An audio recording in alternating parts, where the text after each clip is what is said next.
Welcome to Soft Talk.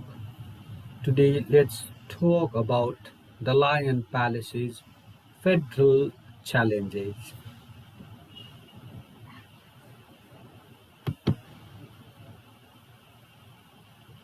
The basic idea behind Nepal's switch to federalism. The idea was to take the government to the people's doorsteps. But then federalism also comes with bills attached in terms of money and several other thorny issues. One can, of course, argue that decentralization can be a low cost alternative to federalism in a medium sized country like Nepal, making way for heated and perhaps never ending discussions on the topic.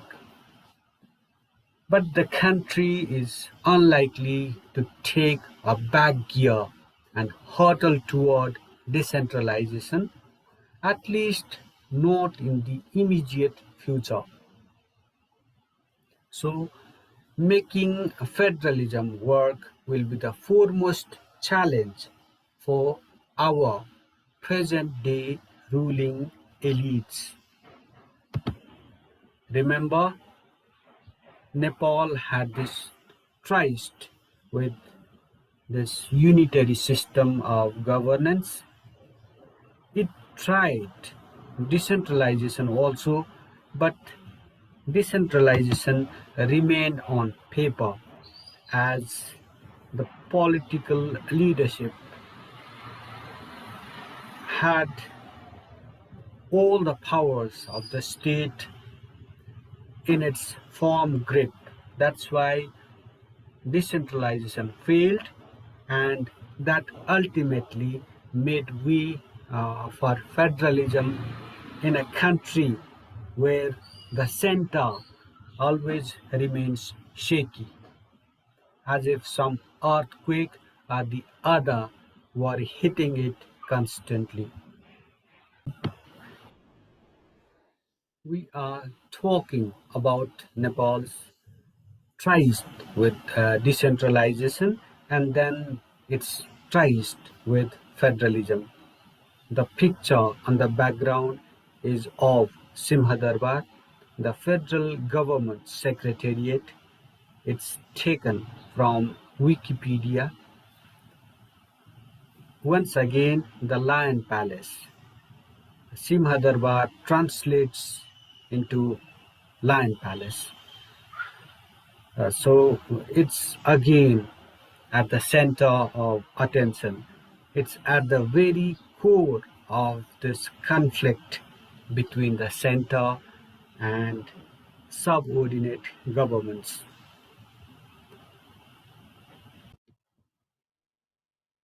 A feature of federalism is increased instances of conflict between different tiers of government. This, of course, does not mean the center has the license to ride roughshod against the will of local communities in their localities under the unitary system. In federalism, such a conflict can be over rights, responsibilities, natural resources, and revenue sharing, among many other hot button issues. In the context of Nepal, that feature is in full glare on the issue of waste management in the Kathmandu Valley,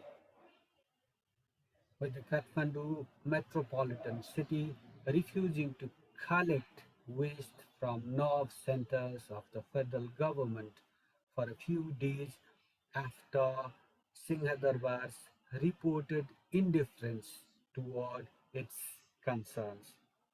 Just a few days ago, the Kathmandu mayor, Balan Saha, had presented to the Prime Minister and several ministries a list of its demands. But the Kathmandu mayor has alleged that the government, the center, uh, did not heed their concerns, so they had to take this extreme step.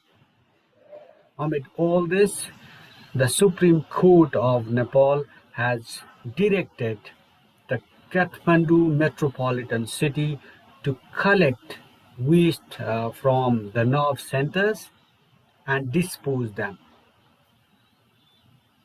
As if this row were not enough, Kakani Rural Municipality in Nuakot district and Dhunibesi Municipality in Dhading district. These two districts, Nuwakot and Dhading, are literally a stone's throw from Kathmandu. These municipalities have issued a 15-day ultimatum to concerned authorities. Why does this 15-day ultimatum matter? This is because these municipalities, Kakani Rural Municipality and Dhunivesi Municipality, are where the landfill sites of Banchare Dada and Sistol are located. This is where the waste generated in the Kathmandu Valley gets disposed. These municipalities have issued that ultimatum demanding that the concerned authorities abide by the agreements reached earlier. Otherwise, they have threatened that they will not allow waste disposal into their areas in Sistul and Bancharedara. The federal government's challenges are not over as yet. Add to this row, this increasing tensions in the province after the renaming of Province 1 as Kosi Province. Some of the indigenous groups in Kosi Province have demanded that this province be given another name like Sagarmatha. There are various groups agitating.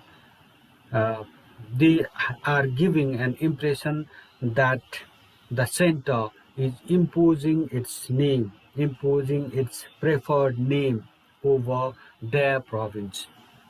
In a province or other subordinate levels, different sections of populations can have different sets of interests, expectations, and ambitions.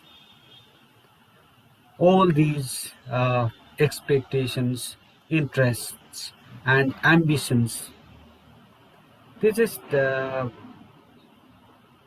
come to full glare uh, in a federal setting. It's quite hard in a federal setting for the center to do this expectations management. Addressing all these concerns is not easy, to say the least, but the onus is on the center to maintain amity at all costs. As provincial and local governments grow more and more aware of the importance of local as well as interstate resources like forests, mountains, rivers, and streams for their survival and prosperity, instances of conflict between different tiers of government are likely to increase. What happens in the international context is that center uh, acts as a mediator for the resolution of such conflicts. Whenever there are interstate conflicts, the center intervenes, the center mediates and finds out a solution. We have seen several instances of the center mediating uh, mediating in case of interstate conflicts in India and other countries. But our Simhadarbar, the Lion Palace, presiding over a young federal secular republic, does not seem much aware of the challenges that lie ahead on the path of federalism.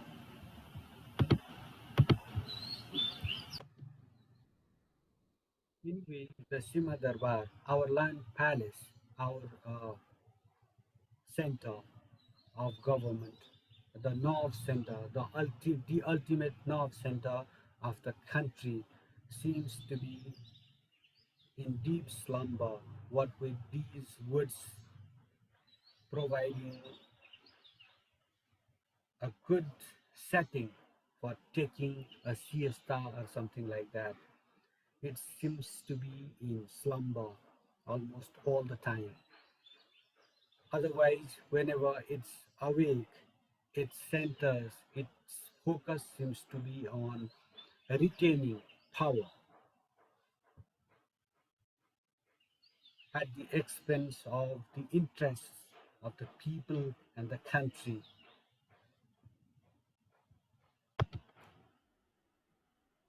The north center of the country, the power center of the country, does not seem to have much time and energies to address the burning issues facing this country at present at a crucial juncture.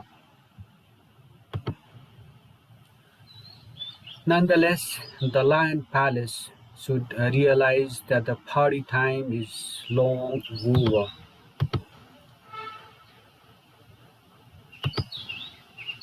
It should muster strength, show more compassion, and govern rather than rule by learning lessons from the immediate neighborhood and beyond. After all, the onus is on this very palace to make sure that things do not fall apart in a shaky republic. With this remark, we wrap up this edition of Soft Talk. We request you to subscribe to this channel, comment on our presentation, and press that like button. As we have already told you, we are trying to promote citizen journalism, a strain of journalism that is free from vested interest groups. Your support will help us become your true voice. So we request you to subscribe to this channel, comment on our presentation, and press that like button. Thank you for watching. Thank you for listening.